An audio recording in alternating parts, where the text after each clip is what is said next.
Hey everybody, Shiny Sephiroth here, and once again, a surprise video that I'm recording.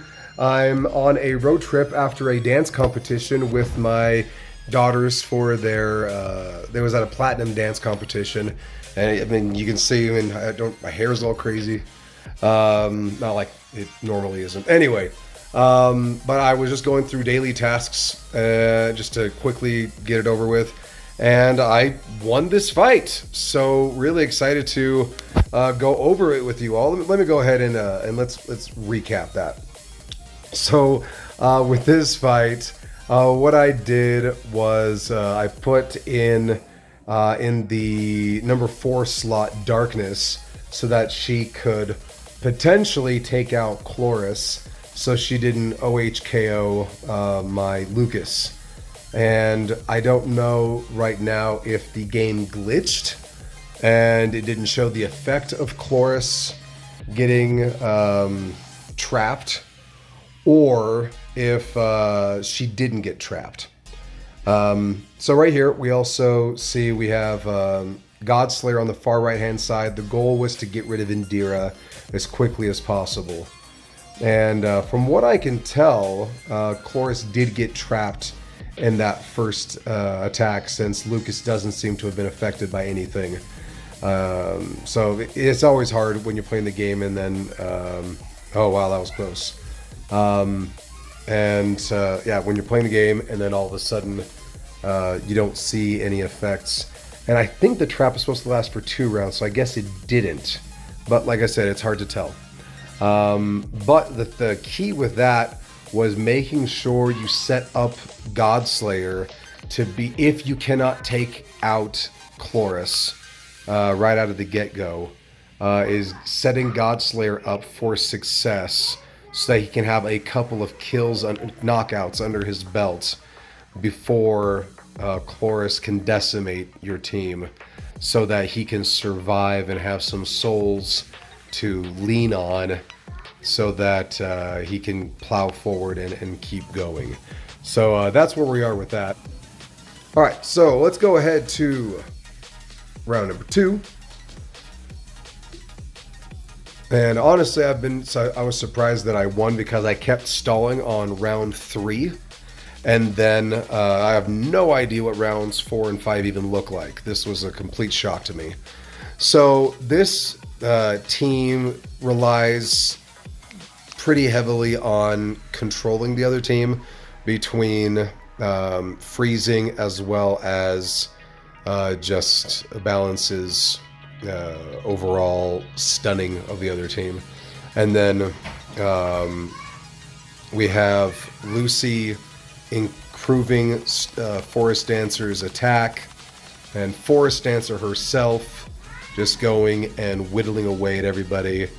Yi is there to help with defense for the people who don't get controlled. And then we have Rockefeller acting as a tank, as well as adding some control paralysis himself. And oh, you know what? I keep forgetting that in the replay you can have it at 8 times speed. So that should speed things up quite a bit, especially when we're waiting for tanks like Anubis just to take the hint and move on. So the next round we have here, so before, I don't want to blast it before I can finish explaining. This round I put in Paladin on the left-hand side, as well as a Pierre using Angel Wings, just in case Godslayer did attack. Pierre could potentially survive. Ivy is in that number 1 slot, and we have Zeus also helping with the paralysis. And the goal here is exactly what happened, but this is the first time I've actually gotten it to work. And I tried quite a few times, not a ton of times, but quite a few, to get this to work. And I'll go back here and I'll put on double speed so that you can get a gist of what I'm saying. Is having both Ivy and Zeus really hit hard with the controlling effect. And the ultimate goal was for what finally happened here. Wait, let me go back and double check that. The timing seemed a little off. But my goal was to have Indira to activate Kuipan's preservation skill at the end of round 1. But every time I attempted that, it didn't work. And then that gave Godslayer enough juice to wipe us all out before we had a chance to attack. But the timing happened to work out this time. But please keep that in mind. If you have a better way to do it, I would highly recommend doing something on this team that did not rely so much on control if you want to have a consistent win. Or something, maybe if you were able to beat, and honestly, looking back on it now, Darkness was not needed for round 1. She didn't seem to have pinned down Chloris. So if I could redo things, oh, beautiful. If I could redo things, what I would do is I would switch somebody out, Zeus. I would switch out Zeus from this team. I would probably just Zeus and Ivy and then just move things around. I would put Darkness on this team to get rid of Kuipan, or at least activate his preservation, immunity, control, whatever it's called, thing, as quickly as possible in the first round. So that would mean putting, just to go ahead and show you here, putting on the number 3 slot, yeah. So putting Darkness here on the number 3 slot. And having Darkness with the OT, the Time Stone, hit Kuipan right out of the gate to mitigate the damage that he does and get his items activated in round 1, so that then starting in round 2 you can maybe keep Zeus in but take out Ivy, and then have Zeus paralyze everybody in round 2 so that you can move forward. That's my recommendation. My build here for that team wasn't the best, but you live and learn, and I hope that you all can learn from my mistakes. So moving over here to round number 4. This was just a holdover team from the last few rounds I've been doing. This wasn't actually geared toward this team, but it seemed to have worked. Off the top of my head, I probably would have kept it the same. Yeah, because in PvE, you generally speaking don't survive. You don't kill the team in the first round, so I wouldn't have put Laura in slot number 1 because Toko would have KO'd her. Like it mattered. Honestly, I don't see how we won this. Chloris must have really done epic damage. But yeah, I wouldn't want to put Giles in slot number 1 right out of the get-go so that he get decimated. Honest, I am not seeing how I won this. Holy cow, this is close. Yeah, wow. So basically it's just Chloris being able to survive long term and then just do work. That sandstorm, snowstorm thing that she does. If you can get her in the back row and not get hit a lot and have somebody in the front row. Well, we don't even have Giles anymore. That's just a glitch in the animation. Yeah, wow. That was Chloris MVP'd her way through that. That was just good RNG for me.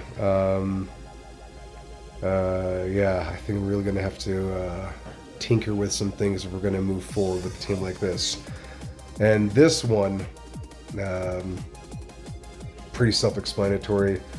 You got Toko clearing the way for Mecha Valkyrie to hit the back row, and then you just have Orochi blast everybody out of existence.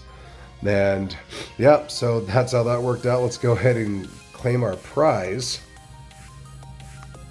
Oh, that's cool. Let's go ahead and oh yeah, like I said, I was doing my dailies, so a lot of stuff still needs to be done. But let's go ahead and go over here to this. Oh, we're gonna have so much to to pull here? Let's, wow, 11 times. All right, cool.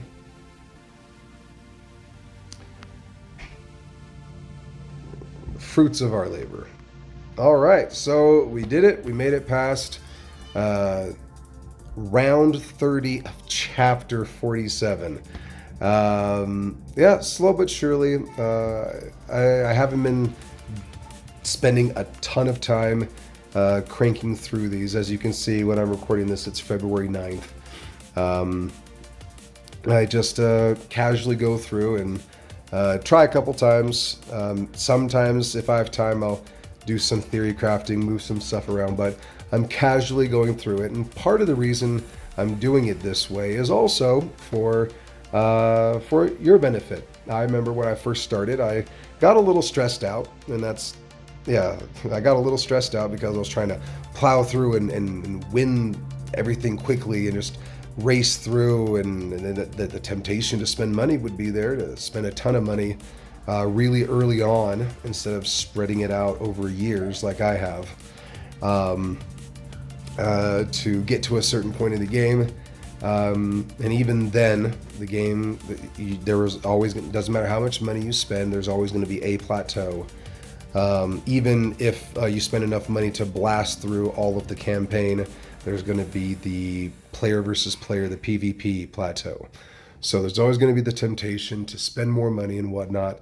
And honestly, what I'm trying to do here is to say, hey, look, slow and steady wins your race. Just have fun with it, ease through. There's always going to be people you can beat, and there's always going to be people who can beat you. Don't worry about it. Relax, just have fun, play along, and it's going to be a fun experience if you do it that way. At least it has been for me, and I hope that I can spread that to some other people who might be getting stressed out, freaked out, or disappointed or whatnot about not progressing as quickly as possible. And sometimes you'll spend maybe months on the same level, and there's nothing wrong with that. Just have fun, play the game, and enjoy. Anyway, I really appreciate all of you veteran pigeons for being a part of this channel, and I'll see you in the next video. Peace!